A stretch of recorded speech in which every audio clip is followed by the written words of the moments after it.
Hello बच्चों, कैसे हैं? वेलकम है अपने यूट्यूब चैनल राज तारा अकेडमी पर। देखो, कुछ लोगों ने डिमांड की थी कि सर बता दीजिएगा कि सिलेबस क्या क्या है और कैसे कैसे पढ़ना है, क्या क्या करना है, किस तरीके से पढ़ना है।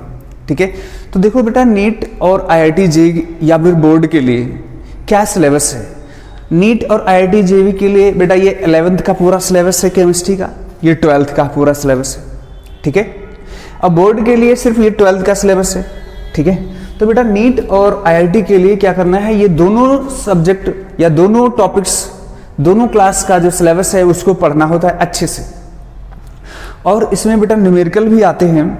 ये अब जो भी IIT या नीट एस्पिरेंट है उसको ये सिलेबस एकदम दिमाग में बिठा लेना है कि हमें कौन कौन टॉपिक्स पढ़ने हैं, क्या क्या पढ़ना है, किस किस तरीके से पढ़ना है। 11th में कोई पूछे 11th के कौन से टॉपिक्स हैं, तो तुरंत जुआ पे होना चाहिए कि ये टॉपिक्स हैं, अब इन टॉपिक्स में ये चीज़ कंटेंट है। ठीक है, उसको हमें अच्छे से पढ़ना है। तो ये कोई बड़ी बात नहीं होती, ये थोड़ा सा मेहनत करना पड़ता है इनके लिए, और ये ठीक है नीट और JEE के लिए। तो बेटा देखो यहाँ पर क्या हुआ, 11th का जो सिलेबस है और 12th का है, इसको हम डिटेल से बता रहे हैं कि किस तरीके से क्या, किस टॉपिक में क्या क्या चीज़ दिया हुआ है और किस किस तरीके से पढ़ना है उसको। ठीक है, तो बेटा 11th का जो सिलेबस है ये है some basic concept of chemistry, structure of atom, classification of elements, chemical bonding, state of matter, thermodynamics, equilibrium, hydrogen, S block, P block, organic chemistry, hydrocarbon और इन्वायरमेंटल केमिस्ट्री। तो बेटा देखो यहाँ पर जो 11th क्लास के लिए है वो 11th class board 11th class के लिए भी है, और ये IIT और JEE के लिए, नीट के लिए भी है ये। तो कैसे, फर्स्ट टॉपिक में क्या क्या चीज़ पढ़नी है हमें और किस किस ढंग से पढ़नी है, क्या क्या पोर्शन आता है इसमें। ठीक है, जो ज़्यादा मेजॉरिटी में क्या क्या चीज़ आती है वो हम बताते जाएंगे। तो पहला है some basic concept of chemistry. तो इस टॉपिक में हमें क्या पढ़ना है, ये बेटा ये न्यूमेरिकल पोर्शन है, इसमें ज़्यादातर न्यूमेरिकल पोर्शन है। हमारी केमिस्ट्री बेटा 3 पार्ट में डिवाइड की गई है अभी फिलहाल के लिए 11th 12th के लिए। कैसे, एक है फिजिकल केमिस्ट्री, दूसरा इनऑर्गेनिक, तीसरा ऑर्गेनिक केमिस्ट्री। और फिजिकल केमिस्ट्री से नीट और JEE में ज़्यादा पोर्शन आता है फिजिकल केमिस्ट्री से। ठीक है, तो इसमें ये हमारा फर्स्ट टॉपिक है some basic concept of chemistry. ये मोस्टली जो है फिजिकल केमिस्ट्री में जो न्यूमेरिकल का पार्ट है, ये न्यूमेरिकल का पार्ट है। ठीक है, तो इसमें क्या क्या चीज़ है, इसमें सिग्निफिकेंट फिगर है हमारे। ठीक है, इसमें डायमेंशनल एनालिसिस है, इसमें हमारे मोल कॉन्सेप्ट है, जो मोस्ट टॉपिक इंपॉर्टेंट है वो मोल कॉन्सेप्ट है। बेटा इसमें मोल कॉन्सेप्ट सबसे ज़्यादा इंपॉर्टेंट टॉपिक है, मोल कॉन्सेप्ट। ठीक है, मोल कॉन्सेप्ट बेटा इसमें भी आएगा, 12th में भी आएगा, लेकिन 11th क्लास में भी है मोल कॉन्सेप्ट। ठीक है, इसमें मोलैरिटी है, मोल फ्रैक्शन है, मोलैलिटी है, ये सारा टॉपिक है इसमें। अब ये सारे क्या होते हैं ये बेटा नेक्स्ट वीडियो में हम बता देंगे, सारा डिटेल से एक्सप्लेन करते चलेंगे। और हम ये इस तरीके से पढ़ाएंगे कि जो है ये टॉपिक जैसे जैसे शुरू होता है, जिस पॉइंट पर नीट और IIT में क्वेश्चन आए हैं वो उसी पॉइंट पर हम इसको डिस्कस करते जाएंगे। फॉर एग्जाम्पल, अगर हमने इसमें पढ़ाया है लॉज ऑफ कॉम्बिनेशन या केमिकल कॉम्बिनेशन के लॉज हमने पढ़ाया, तो देखेंगे नीट और JEE में किस किस ढंग से क्वेश्चन आया हुआ है उस लॉज ऑफ कॉम्बिनेशन पे, उसको उसी पॉइंट पर हम करवाते चले जाएंगे। ठीक है, दूसरा पॉइंट है स्ट्रक्चर ऑफ एटम। इसमें हमें क्या पढ़ना होता है बेटा, इसमें बेसिकली हमें एटम्स के बारे में पढ़ना होता है कि एटम की स्ट्रक्चर क्या है, उसमें इलेक्ट्रॉन कहाँ है, प्रोटॉन कहाँ है, न्यूट्रॉन कहाँ है, उसमें उसका मॉडल क्या होते हैं। ठीक है, तो इसमें रदरफोर्ड मॉडल इंपॉर्टेंट है और बहुत इंपॉर्टेंट है, और प्रिंसिपल क्वांटम नंबर बहुत इंपॉर्टेंट है। ये 3 टॉपिक्स इसमें बहुत ज़्यादा इंपॉर्टेंट है। ठीक है बेटा, ये स्ट्रक्चर के बारे में है, किसकी, एटम्स की। इसके बाद है क्लासिफिकेशन ऑफ एलिमेंट्स। एलिमेंट्स का क्लासिफिकेशन, जो हमारे पीरियोडिक टेबल है उनमें हमने S block, P block, D block, F block, इनको हमने क्लासिफाई कर रखा है। तो उनको हमने किस ढंग से क्लासिफाई किया है, किस तरीके से, क्या क्या रूल्स थे, क्या क्या हमने वो कॉन्सेप्ट लिए हैं उस क्लासिफिकेशन के बेसिस पर। यानी हमने जो क्लासिफिकेशन किया है वो क्यों किया, उसका बेसिस क्या है, क्या बेसिस है जो हमने क्लासिफिकेशन कर दिया। ठीक है, इसमें कुछ लॉज हैं ठीक है। और कुछ साइंटिस्ट ने जो लॉज दिए हैं कि इस लॉ के अकॉर्डिंग हम इन क्लासिफिकेशन, इन एलिमेंट्स को क्लासिफाई करेंगे, तो वो सारा इसमें पढ़ेंगे बेटा, क्लासिफिकेशन ऑफ एलिमेंट्स। ये ज़्यादा इंपॉर्टेंट नहीं है, नीट और जेई के लिए ज़्यादा इंपॉर्टेंट नहीं है, इंपॉर्टेंट स्ट्रक्चर ऑफ एटम बहुत ज़्यादा इंपॉर्टेंट है, ठीक है। इसके बाद आता है बेटा केमिकल बॉन्डिंग। केमिकल बॉन्डिंग में हम क्या पढ़ते हैं कि कोई भी केमिकल रिएक्शन हो रही है तो वो बॉन्ड कैसे बना रही है, कितने तरीके के बॉन्ड बना रही है, ठीक है। अब इसमें और पढ़ेंगे कि कोई भी एनर्जी कैसे निकल रही है, कितनी एनर्जी निकल रही है, क्या उस केमिकल रिएक्शन को करवाने के लिए हमें एनर्जी देनी पड़ रही है या निकल रही है। ये सारे बॉन्डिंग में हम पढ़ते हैं कि कैसे कैसे वो बॉन्ड फॉर्म होते हैं, ठीक है। इसमें डिटेल्स है, मोस्ट इंपॉर्टेंट टॉपिक है बेटा ये, ठीक है। ये बहुत ज़्यादा इंपॉर्टेंट पॉइंट है, देखो बेटा आ रहा है। इसके बाद बेटा है state of matter. State of matter में बेसिकली हम बेटा पढ़ते हैं गैसियस स्टेट के बारे में, क्योंकि हमारा जो मैटर है वो फिजिकल बेसिस पर 3 तरीके से डिफरेंशिएट किया गया है, सॉलिड, लिक्विड, गैस। तो सॉलिड को बेटा हम पढ़ेंगे इस 12th क्लास में, और सॉल्यूशन जो लिक्विड वो भी इसी 12th क्लास में पढ़ेंगे। लेकिन गैसियस स्टेट वो किस में पढ़ते हैं, वो पढ़ते हैं बेटा यहाँ पर स्टेट ऑफ मैटर में, इसमें पढ़ते हैं गैसियस सिस्टम कि वो गैस है कि किस ढंग से, किस तरीके से मोशन कर रही है, 2D में कर रही है, 3D में कर रही है, या उस गैस में आइडियल गैस है, रियल गैस है, कितना डेविएट हो रही है, क्या हो रहा है, कितना प्रेशर लग रहा है, वो सारा इस टॉपिक में हम पढ़ेंगे, ठीक है। कुछ लॉज हैं स्टेट ऑफ मैटर में, जैसे वो भी हम पढ़ेंगे, ठीक है। इसके बाद है थर्मोडायनेमिक्स। थर्मोडायनेमिक्स में हम नाम से पता चलता है बेटा, थर्मो मीन्स होता है हीट, और डायनेमिक्स मतलब होता है मोशन। यानी इसमें हम पढ़ेंगे ऐसा सिस्टम, ऐसी कोई भी मटेरियल हो जिसमें हीट क्या हो, एक्सटेंड हो रही हो या हीट का ट्रांसफर हो रहा हो, वो सारा टॉपिक्स इसमें पढ़ेंगे कि कैसे सिस्टम हमारे पास है, सराउंडिंग क्या है, और वो सिस्टम में कैसा है, ओपन सिस्टम है कि क्लोज्ड है, जो भी इवेंट हो रहा है वो क्लोज्ड सिस्टम में हो रहा है या ओपन में हो रहा है, उसमें हीट कितनी इवॉल्व हो रही है, कितनी उसका टेम्परेचर राइज हो रहा है, कुछ लॉज है इसमें वो भी पढ़ेंगे, ठीक है, जैसे फर्स्ट लॉ ऑफ थर्मोडायनेमिक्स। इसके बाद है इक्विलिब्रियम। बेटा इक्विलिब्रियम में हम, इसमें 2 पार्ट आता है इक्विलिब्रियम में, एक आता है आयनिक इक्विलिब्रियम, दूसरा आता है केमिकल इक्विलिब्रियम और आयनिक इक्विलिब्रियम। तो इसमें हम वो पढ़ेंगे कि कोई भी रिएक्शन है कब फॉरवर्ड जाएगी, कब बैकवर्ड जाएगी, कितना प्रोडक्ट बनेगा, क्या होगा, वो सारा इस टॉपिक में पढ़ेंगे केमिकल इक्विलिब्रियम या आयनिक इक्विलिब्रियम में। इसके बाद आता है रिएक्शन। रिडॉक्स रिएक्शन में हम क्या पढ़ते हैं, बेसिकली वो होता है जो कोई भी रिएक्शन हो रही है उस समय वो कितने इलेक्ट्रॉन एक्सचेंज कर रहा है, उसके बारे में हम पढ़ते हैं। कैसे उस केमिकल रिएक्शन को बैलेंस करेंगे, एसिडिक मीडियम है तो कैसे बैलेंस करेंगे, बेसिक मीडियम है तो कैसे बैलेंस करेंगे, उनकी ऑक्सीडेशन नंबर क्या होती है, कैसे निकालते हैं, वो सारा टॉपिक्स बेटा इस चैप्टर में पढ़ेंगे रिडॉक्स रिएक्शन में। इसके बाद आता है हाइड्रोजन। हाइड्रोजन में हम बेटा हाइड्रोजन के बारे में पढ़ेंगे, हाइड्रोजन के कंपाउंड्स पढ़ेंगे, हाइड्रोजन के आइसोटॉप्स पढ़ेंगे जो भी, ठीक है। इसके बाद एस ब्लॉक आता है। एस ब्लॉक में बेटा हमारे पास पीरियोडिक टेबल में एस ब्लॉक जो है वो कितने ग्रुप्स में आता है, 2 ग्रुप्स में। जो ये 2 ग्रुप्स हैं यहाँ पर ये एस ब्लॉक के आते हैं, ठीक है। और ऐसे 10 ग्रुप ये डी के आते हैं, इधर 6 आएंगे वो पी के आएंगे, इधर नीचे 14 है वो आएंगे एफ ब्लॉक के। तो ये 2 ब्लॉक हैं एस ब्लॉक, जो 2 ग्रुप्स हैं जो एस ब्लॉक में आते हैं, वो इन दोनों एलिमेंट्स के कंपाउंड्स के बारे में पढ़ेंगे, एलिमेंट्स में इनकी प्रॉपर्टी के बारे में पढ़ेंगे, ठीक है। इसके बाद आता है पी ब्लॉक। पी ब्लॉक में बेटा देखो पीरियोडिक टेबल में आते हैं 6, ये 6 ग्रुप जो है ये आते हैं पी ब्लॉक में, ठीक है। अब इस 6 ग्रुप में जो 4 ग्रुप है ये 12th क्लास में पढ़ेंगे, और ये 2 ग्रुप हैं ये 11th क्लास में पढ़ेंगे, ठीक है। 11th क्लास में सिर्फ 2 पढ़ेंगे। अब इसमें भी कौन कौन आते हैं, इसमें एक आता है बोरॉन फैमिली, एक कार्बन फैमिली, ये पढ़ेंगे हम 11th में। 12th में कौन आता है, नाइट्रोजन आएगा, फिर ऑक्सीजन आएगा, फ्लोरीन आएगा, फिर आता है हीलियम आता है, ये जो है ये नोबल गैसेस आती हैं, ठीक है, नोबल गैसेस। तो ये 4 ग्रुप हम 12th में पढ़ते हैं और 2 ग्रुप पढ़ते हैं 11th में, ठीक है। इनके प्रॉपर्टीज क्या है, इनमें डाउन द ग्रुप जाते हैं क्या होता है, ठीक है। इनके कंपाउंड्स क्या क्या होते हैं, इनके एलोट्रॉप्स हैं, ये सब क्या होते हैं, ये बेटा पढ़ते हैं हम 11th क्लास में, ठीक।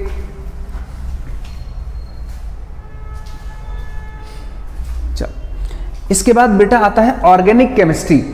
ऑर्गेनिक केमिस्ट्री मतलब वो हम सारी केमिस्ट्री पढ़ेंगे, वो कंपाउंड्स पढ़ेंगे जो लिविंग ऑर्गेनिज्म के लिए इंपॉर्टेंट हैं या लिविंग ऑर्गेनिज्म के बॉडी में बनते हैं, ठीक है। वो सारा ऑर्गेनिक कंपाउंड में हम पढ़ते हैं। जैसे हमारे अल्कोहल हो गया, फिनॉल हो गया, ईथर हो गया, ठीक है, एमीन्स हो गई, और हमारे हेलो ये सारे जो बायोमोलिक्यूल एक प्रकार से कह सकते हो, ठीक है। इसमें पढ़ेंगे ऑर्गेनिक केमिस्ट्री में कि कैसे कैसे ऑर्गेनिक कंपाउंड बनते हैं, उनका नोमेनक्लेचर क्या होता है, ठीक है। इसके बाद हाइड्रोकार्बन। हाइड्रोकार्बन में हम बेसिकली पढ़ते हैं बेटा यहाँ पर एल्केन। अब ये सब क्या होता है ये डिटेल से करवाएंगे हम। एल्कीन और एल्काइन, ये 3 टॉपिक्स बेसिकली इसमें पढ़ते हैं, और एक आ जाता है बेंजीन, ठीक है। ये 3 टॉपिक्स या 4 टॉपिक्स इसमें हम अच्छे से पढ़ते हैं डिटेल से, ठीक है। इनका नोमेनक्लेचर क्या होता है, इनकी प्रिपरेशन क्या होती है, इनकी प्रॉपर्टीज क्या होती है, ये सारा आता है बेटा हाइड्रोकार्बन में। इसके बाद आता है इन्वायरमेंटल केमिस्ट्री। इन्वायरमेंटल केमिस्ट्री में क्या होता है, वो सब हम केमिस्ट्री पढ़ते हैं जो हमारी जो है नेचर में पाई जाती हैं। जैसे हमारे इसमें इंसेक्टिसाइड आ गया, पेस्टिसाइड आ गया, हमारे फर्टिलाइजर्स आ गए, ठीक है। ये सारा टॉपिक्स हम इसमें पढ़ते हैं। हमारी जो ओजोन गैस क्या है, डिप्लेशन क्या है, कैसे क्या होता है, अल्ट्रावायलेट रेडिएशन क्या इफेक्ट करती हैं, वो सारा जनरली हम इन्वायरमेंटल केमिस्ट्री में पढ़ते हैं। ये ज़्यादा कोई खास नहीं है बेटा। इसमें जो इम्पोर्टेंट बहुत ज़्यादा है नीट के लिए वो है ये फर्स्ट टॉपिक, ये बहुत इंपॉर्टेंट है। सेकेंड बहुत ज़्यादा इंपॉर्टेंट है, केमिकल बॉन्डिंग मोस्ट इंपॉर्टेंट है, और ये स्टेट ऑफ मैटर भी इंपॉर्टेंट है। अब ये इक्विलिब्रियम बहुत ज़्यादा इंपॉर्टेंट है बेटा।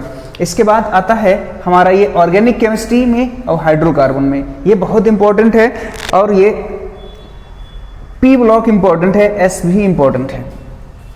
बाकी है ये कोई खास नहीं है।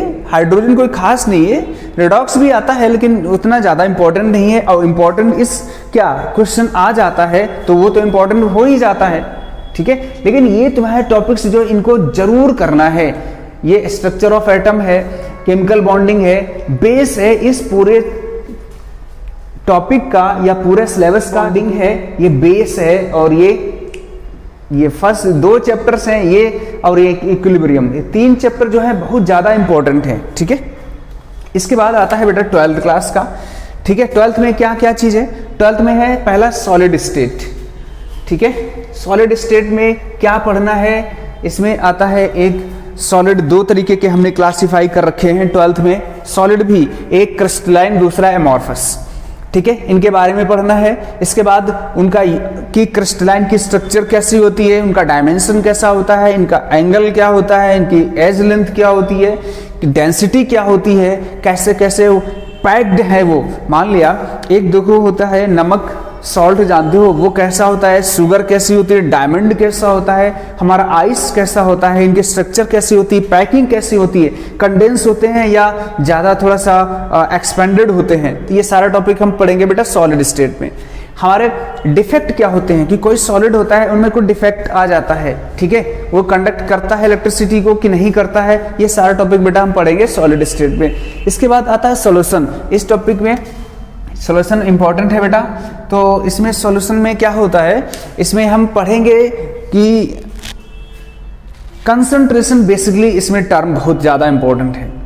कंसंट्रेशन का मतलब है मोलैरिटी, नॉर्मैलिटी, मोलैलिटी है और मोल फ्रैक्शन है, ये सारे चीज़ इसमें पढ़ेंगे। इसके बाद इसमें हम पढ़ेंगे कुछ लॉज हैं, जैसे कोलरॉस लॉ है, हेनरी लॉ है। अब वो सोल्यूशन है तो इलेक्ट्रिसिटी को कंडक्ट कर रहा होगा, तो किस ढंग से करेगा, इलेक्ट्रिसिटी को कंडक्ट कैसे करेगा, ठीक है। अब कितना डिसोसिएट होगा, क्या होगा, ये सारा टॉपिक्स हम पढ़ेंगे सोल्यूशन में। इसके बाद इलेक्ट्रोकेमिस्ट्री में, इलेक्ट्रोकेमिस्ट्री में बेसिकली हम पढ़ते हैं सेल के बारे में। जैसे हमने जो माइक लगा रखी है इसमें सेल पड़ा हुआ है, ठीक है। और जो अपना रेडियो है ये चलाते हो जो वो भी टॉर्च है, ये सेल है। जो इन्वर्टर की बैटरी है वो, इन सब के बारे में हम पढ़ते हैं। और कैसे इलेक्ट्रिसिटी से हम केमिकल रिएक्शन करवाते हैं और कैसे केमिकल रिएक्शन से हम इलेक्ट्रिसिटी जनरेट करते हैं, ये इस टॉपिक का पार्ट है बेटा इलेक्ट्रोकेमिस्ट्री का।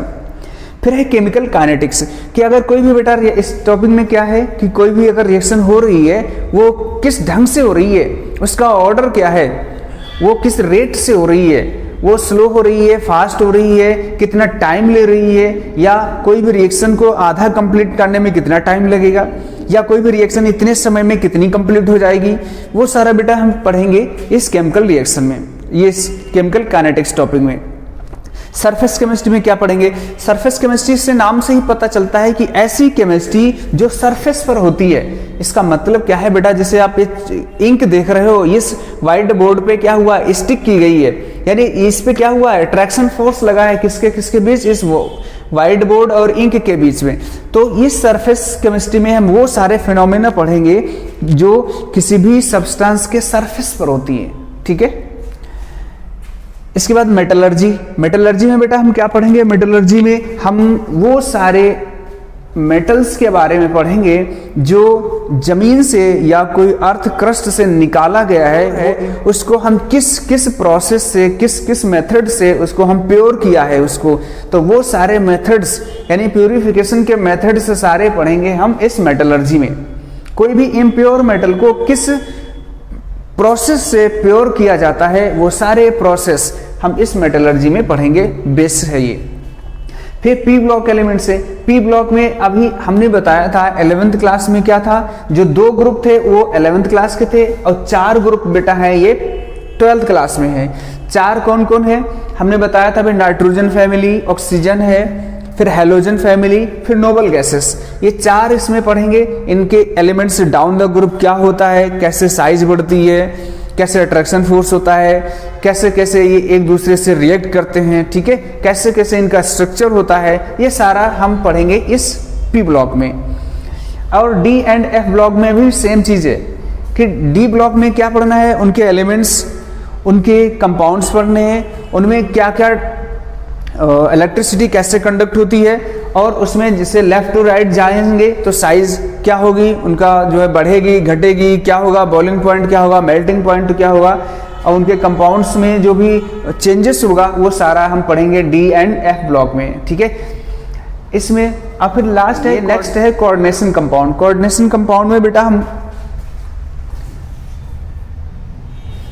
आ रहा है, चलो कोऑर्डिनेशन कंपाउंड में बेटा हम क्या पढ़ते हैं कि कोई भी कॉम्प्लेक्स कंपाउंड है, सबसे पहले दिमाग में आना चाहिए कि कॉम्प्लेक्स कंपाउंड की स्टडी की जाती है और कॉम्प्लेक्स कंपाउंड को सिंपल तरीके से नहीं लिख सकते हो। फॉर एग्जाम्पल है, देखो मान लिया हमने लिख दिया है H2SO4, अब ये तो सिंपल हो गया, इसका नाम तो हम बता सकते हैं, या CH3COOH, ये सिंपल है, इसका नाम बता सकते हो।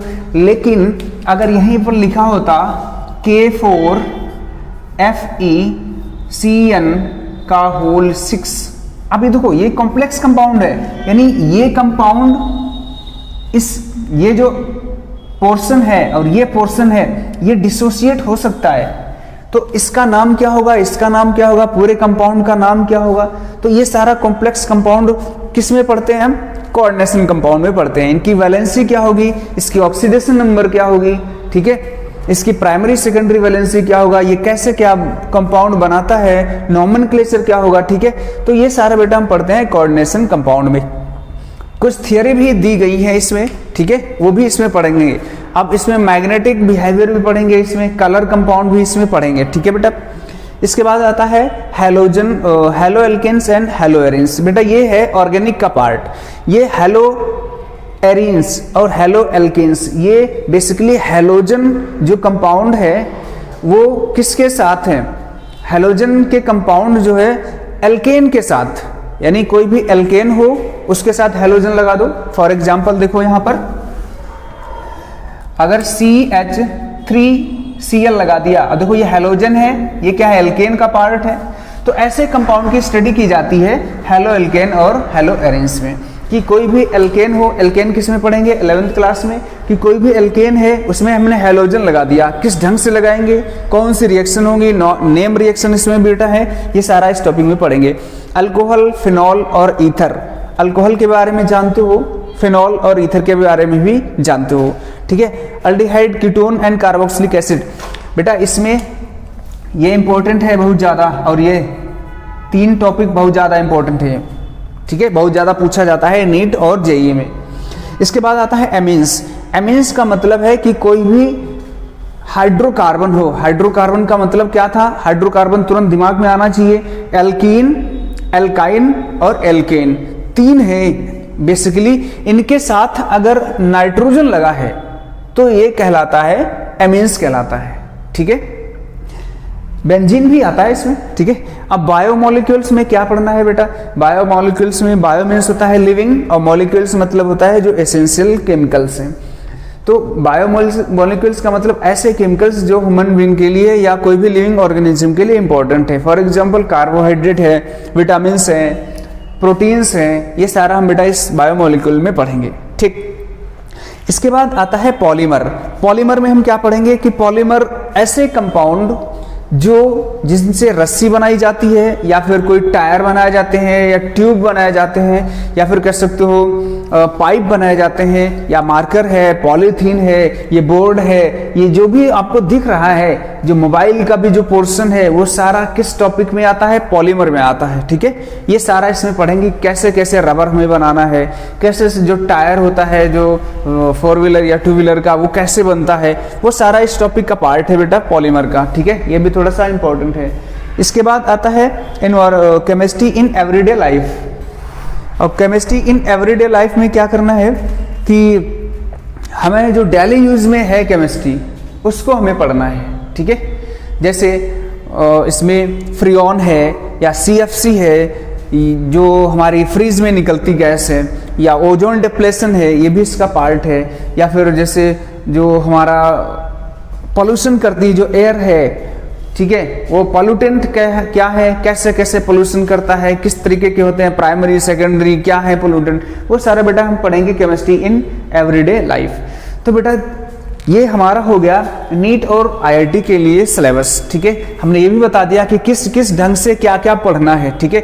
अब ये तुम्हारे दिमाग में होना चाहिए, अगर 12th में हो तो 12th में हमारा पूरा सिलेबस होना चाहिए केमिस्ट्री का, कौन कौन से टॉपिक है, मान लिया सॉलिड स्टेट है, सोल्यूशन है, इलेक्ट्रोकेमिस्ट्री है, केमिकल काइनेटिक्स है, तो हमें तुरंत पता होना चाहिए कि सॉलिड स्टेट में क्या क्या चीज़ है।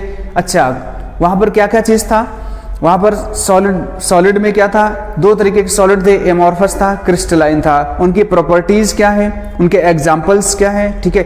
इसके बाद हमने देखा था यूनिट सेल क्या था, कि उस जो क्रिस्टल है वो किस किस ढंग से पैकेज है, मतलब कैसे कैसे कंडेंस हुआ है, उसमें क्या क्या चीज है, पैकिंग फ्रैक्शन क्या है, उनकी डेंसिटी क्या है, वो सारी चीजें पता होना चाहिए। और ऐसे कुछ सॉलिड्स हैं जिसमें डिफेक्ट होता है, तो डिफेक्ट कितने तरीके के हैं, और क्या डिफेक्ट होते हैं, उस एक के एग्जाम्पल क्या है, बस यही चीज़ हम इस टॉपिक्स में करना है बेटा।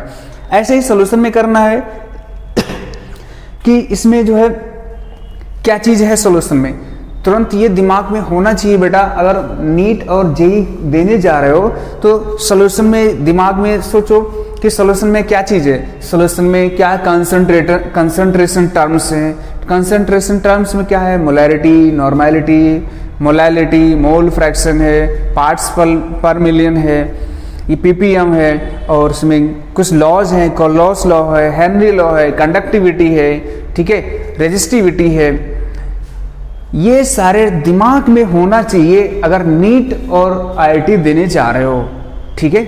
अभी टाइम है बेटा, अभी बहुत सारा टाइम है, कोई नुकसान नहीं हुआ है, तो इसको अच्छे ढंग से दिमाग में बिठाओ। अब इसमें क्या करो, इसमें न्यूमेरिकल भी करो, इसके अब थ्योरी तुम्हें पता हो जाएगी, अब न्यूमेरिकल भी करना है इससे। तो अब ये ऐसा ना लगे कि कोई भी हमने क्वेश्चन देखा कि ये किस टॉपिक से है, क्योंकि वो टॉपिक तुम्हारे क्लियर नहीं है। ऐसे बेटा ये सारे टॉपिक्स तुम्हें क्लियर करने हैं, 12th के भी और 11th के भी। इनको क्या करो, अब अपने हिसाब से टाइम मैनेजमेंट करके इनको ज़्यादा से ज़्यादा रिवीजन और क्वेश्चन पेपर करने में लगाओ, ठीक है। अगर आप 11th बिगनिंग हो तो कोई दिक्कत नहीं है बेटा, 11th अच्छे से करो। हम इसमें शुरू करेंगे ये टॉपिक से, some basic concept of chemistry से। इसमें क्या करना है कि अच्छे से हमारा जो थ्योरी पढ़नी है, जो नोट्स बनाना है, नोट्स हम बनवाएंगे, न्यूमेरिकल करवाएंगे, ठीक है। और इस टॉपिक में नीट और जेईई में किस ढंग से क्वेश्चन आएंगे उन क्वेश्चंस को भी करवाएंगे इस टॉपिक के साथ साथ में ही। जैसे कोई टॉपिक आया है, ठीक है, वो चल रहा है, अगर उस टॉपिक से रिलेटेड कोई क्वेश्चन नेट में आया है तो उसको हम वहीं पर करवाएंगे। इसलिए क्या होता है कि ये पता चलता है कि बेटा कि इस टॉपिक से या कोई दूसरा टॉपिक है कि उस, मान लिया ये थर्मोडायनेमिक्स है, थर्मोडायनेमिक्स में हमने मान लिया फर्स्ट लॉ ऑफ थर्मोडायनेमिक्स पढ़ाया, तो उसमें हमने देखा कि आईआईटी और या फिर नीट में कितने क्वेश्चन आए हैं, किस ढंग से क्वेश्चन आए हैं, तो उस फर्स्ट लॉ के साथ ही हमने उन क्वेश्चंस को करवा दिया। इससे ये पता चलता है कि बेटा कि अगर इस टॉपिक को क्लियर होना चाहिए तो इस ढंग से हम इस तरीके के क्वेश्चन आराम से कर सकते हैं, ठीक है। तो ये सारा अच्छे से पढ़ना है, दिमाग में बिठाना है। अगर 12th पास आउट हो तो ये सारे हमारे टॉपिक्स दिमाग में होना चाहिए, और उन टॉपिक्स के अंदर कंटेंट क्या है वो भी दिमाग में होना चाहिए, ठीक है। इसके बाद अगर 11th में हो तो बेटा wish you all the best, और अच्छे से करो कि जो है इन टॉपिक्स को दिमाग में रखो। और उन, जैसे मान लिया अगर पढ़ते जा रहे हो, स्ट्रक्चर ऑफ एटम पढ़े हो, अगर पढ़ चुके हो तो बेटा तुम्हारे दिमाग में ये है कि स्ट्रक्चर ऑफ एटम में क्या है, न्यूट्रॉन, प्रोटॉन, इलेक्ट्रॉन के बारे में बताया गया है। उसमें कुछ मॉडल्स दिए हैं, थॉमसन है, रदरफोर्ड है, बोहर मॉडल है, ये सारे कुछ दिए हैं। कुछ प्रिंसिपल्स हैं, हाइजेनबर्ग प्रिंसिपल हैं, क्वांटम नंबर है, प्रिंसिपल क्वांटम नंबर है, ठीक है। ये सारे एजीम्यूथल, ये सब पढ़ाएंगे बेटा हम अभी। तो ये सब अच्छे से दिमाग में होगा तो कोई पॉइंट स्किप नहीं कर पाएगा, ठीक है। ऐसे ही ये केमिकल बॉन्डिंग वगैरह सारा अच्छे से पढ़ना है बेटा, सिलेक्शन हो जाएगा पहली बार में अगर तुम्हें ये सारे क्लियर हैं तो। क्योंकि अब पहली बार बेटा दिक्कत इस बात की आती है कि जैसे हम 12th कर रहे होते हैं या 12th का एग्जाम दिए होते हैं, तो एक साल में ये पढ़ते हैं तो एक साल तो इसको हम देखते ही नहीं, और एक साल किसी चीज को ना देखो तो बहुत दूर हो जाती है बेटा, बहुत दूर हो जाती है। या 4 दिन अगर नहीं देखो या 10 दिन नहीं देखो तो वो फिर दूर चली जाती है बेटा, सही है। ये तो तुम एक साल इसको छोड़ोगे तो कैसे ये, इसलिए बेटा अच्छे से क्लियर करना है, ठीक है। हम अब यहाँ से शुरू करेंगे some basic concept of chemistry. इसको अच्छे से नोट्स बनाना है, न्यूमेरिकल करवाएंगे, अच्छे से समझाएंगे, जो भी नहीं आता है उसको फिर पूछना है बेटा। चलो बेटा, थैंक्स।